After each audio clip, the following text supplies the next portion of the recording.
Bjarni Diðrik Sigurðsson heiti ég og brautastjóri við skógfræði- og landgræðslubraut Landbúnaðarháskóla Íslands. Og nú ætla ég að kynna fyrir ykkur í fáum orðum út af hvað þessi námsbraut gengur út á. Skógfræði og landgræðsla það sem við köllum stundum hagnýt náttúrufræði. Þetta í grunninn líffræði og jarðfræði, jarðvegsfræði og rekstrarfög og ýmis fagnámskeið sem lúta því hvernig við getum stýrt ferlum í náttúrunni og sérstaklega þá hvernig við getum endurheimt rofin lönd og hvernig við getum ræktað skóglendi á skóglausu landi.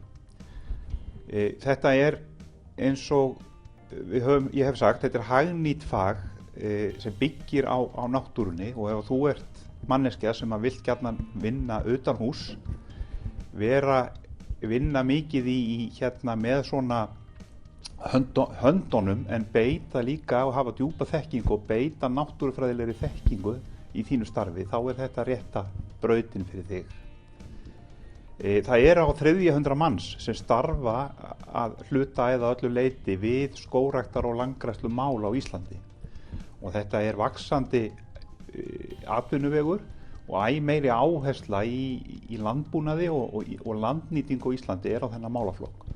Þannig að það hefur verið fremur auðvelt fyrir nemendur frá þessari braut að fá störf hjá stofnunum, sveitarfélögum eða þá með eigin verktakafyrirtæki þegar þeir hafa lokið sínu námi.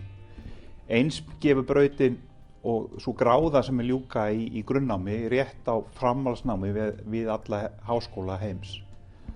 Og þeir nemendur sem hafa farið til dæmis erlendis í framhaldsnámi í þessum fræðum, skógfræði og landgræðslufræðum, þeim hefur gengið yfirleitt mjög vel og segja að þetta sé góður undirbúningur fyrir slíkt framhaldsnám.